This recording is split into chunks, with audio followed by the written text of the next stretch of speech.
तो चलिए शुरू करते हैं। Idea number 1, compounding the study. पैसों के कंपाउंडिंग के बारे में जरूर सुना होगा। हाँ वही, टुकड़ों में आगे 2 गुना बढ़ते रहना। हम इंसानों के लिए सबसे खुशकिस्मती की बात तो यही है कि हमें कंपाउंडिंग के बारे में पता चला। इसने जॉब करने वालों को अमीर बनाया और पढ़ाई करने वालों को ठोकर। समझाता हूँ कैसे। अगर 1 रुपया हर दिन तुम्हें 2 गुना होकर मिले और अगर 1 तारीख से शुरुआत हो तो महीने की आखिरी यानी 30 तारीख को तुम्हारे हाथ में 53 करोड़ 68 लाख रुपए होंगे। तो अब तुम्हें अंदाजा हो चुका होगा कि एक छोटी सी कोशिश इतना बड़ा रिटर्न देने की ताकत रखती है। तो अगर हम थोड़ी बड़ी कोशिश करें तो वो हमें कितना फायदा देगा। बस यहीं पर हम आज से स्टडी को कंपाउंड करना शुरू करेंगे। एक टाइमर लो और शुरुआत सिर्फ 5 मिनट से करो। हाँ बिल्कुल, एक छोटा सा टॉपिक उठाओ जिसे तुम सिर्फ 5 मिनट में ही खत्म कर सकते हो, क्योंकि ये वीडियो खासकर उनके लिए ही है जिन्हें पढ़ाई में 0 इंटरेस्ट है। हाँ तुम्हें कह रहा हूँ, सिर्फ आज से 5 मिनट के लिए पढ़ो और अगले दिन से इसी टाइम को 1 मिनट से ईमानदारी से कंपाउंड करते जाओ। अगले 21 दिन बाद तुम देखोगे जहां तुम्हारा मन पढ़ाई में 5 मिनट भी नहीं लगता था, वही अब 16 घंटे लगना शुरू हो जाएगा। Idea number 2, play with subjects. किसी महान फिलोसोफर ने एक बड़ी कमाल की बात कही थी, दुनिया में कुछ भी बोरिंग नहीं है। कोई भी चीज तुम्हें सिर्फ तब तक बोर कर सकती है जब तक तुम्हें उसके साथ खेलना नहीं आ जाता। शायद एक छोटा सा प्लास्टिक का चम्मच तुम्हें बोर कर सकता है, लेकिन कोई 1-2 साल का बच्चा सारा दिन उसके साथ खेलते हुए बिता देगा। एक शानदार रेसिंग बाइक किसी बूढ़े इंसान को जरूर बोर कर सकती है, लेकिन एक नए टीनेजर के लिए पूरे दिन इसको चलाना बहुत मजे की बात होगी। जब तक तुम्हें खेलना नहीं आएगा ना, दुनिया की हर चीज बोरिंग ही लगेगी। इसलिए तुम्हें अपने किताबों के साथ खेलना सीखना होगा। मूड स्विंग करो, अपने मूड के हिसाब से किताबें पढ़ो और बदलो। एक गेम की तरह मैथ्स के प्रॉब्लम्स को सॉल्व करो। अगर कॉमर्स लिया है तो एक सीए या अकाउंटेंट की तरह बैलेंस शीट टैली करो, या अगर साइंस लिया है तो एक आईआईटीएन की तरह सोचो और फिजिक्स पढ़ो। जब मन थकने लगे तो लैंग्वेज की बुक उठाकर कहानियां पढ़ने लग जाओ। इससे कैसे मजा नहीं आएगा दोस्त। इसके बाद ना तुम्हारा हर दिन किताबों के संग ही बीतने लग जाएगा। Idea number 3, don't take breaks. एक बहुत ही अच्छी एडवाइस दे रहा हूँ, ये मेरे मास्टर जी ने कही थी। बिल्कुल भी हल्के में मत लेना, और वो है कि जब भी ब्रेक लेने का मन करे ना तो मत लेना। हाँ एकदम साफ शब्दों में कह रहा हूँ, कितना भी मन करे मत लेना।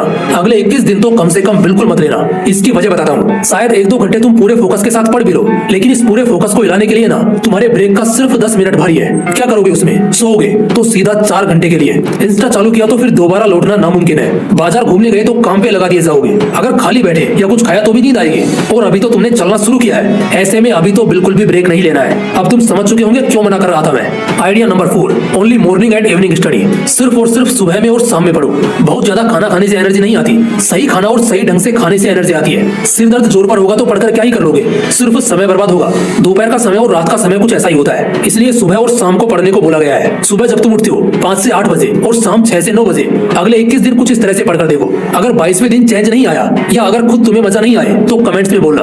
हो ही नहीं सकता ऐसा। ये 6 घंटे शायद किसी के 6 दिन के पढ़े हुए पर भारी हो जाए, इसलिए सिर्फ सुबह और शाम को पढ़ो। बाकी समय पढ़ोगे, कुछ भी करोगे, आराम भी करोगे ना, तब भी चलेगा।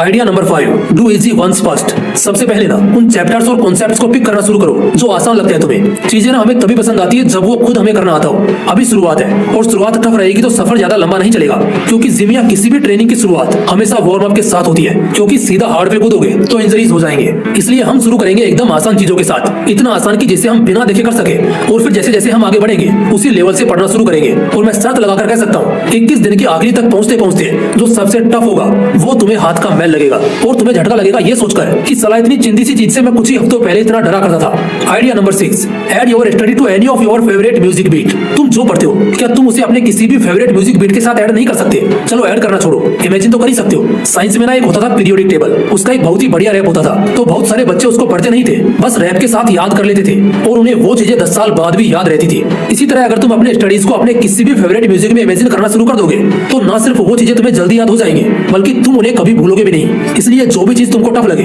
कान में एयरपोर्ट्स डालो और बस उसे थोड़ा सा कनेक्ट करना चालू करो, तुम बहुत बेटर फील करोगे। वैसे भी साइंस इस बारे में कहती है कि जब आदमी किसी घटना को या किसी बात को म्यूजिक के जरिए याद रखने की कोशिश करता है तब वो उसे हमेशा के लिए याद रख पाता है। Idea number 7, no distractions. अगले 21 दिनों के लिए कोई डिस्ट्रैक्शन नहीं। कोई डिस्ट्रैक्शन नहीं का मतलब कोई डिस्ट्रैक्शन नहीं, ना फोटो, ना टीवी, ना एसी और ना दोस्त, कुछ भी नहीं। ये प्रेशर या जबरदस्ती नहीं है, बल्कि ये एक मजा है। हाँ बिल्कुल, जब तुम इस चिल्लम चिल्ली वाली दुनिया से डिस्कनेक्ट होकर खुद से कनेक्ट होते हो ना, तब इसमें एक अलग ही लेवल का मजा है। पढ़ाई 2 गुनी तेजी से होगी जब तुम्हारी लाइफ में डिस्ट्रैक्शंस नहीं होंगे। एक सिंगल डिस्ट्रैक्शन तुम्हारी घंटों की रात भर जाकर की गई मेहनत को खराब कर सकता है। मैं तो जिंदगी भर के लिए बोलूंगा, लेकिन तुम सिर्फ 21 दिन के लिए करके देखो। अगर इसके मैजिकल इफेक्ट्स तुम्हें नहीं मिले ना तो तुम बिंदास इसके बाद चिल में रहना, लेकिन अगर मिले तो फिर दोबारा इस दलदल में कदम मत रखना।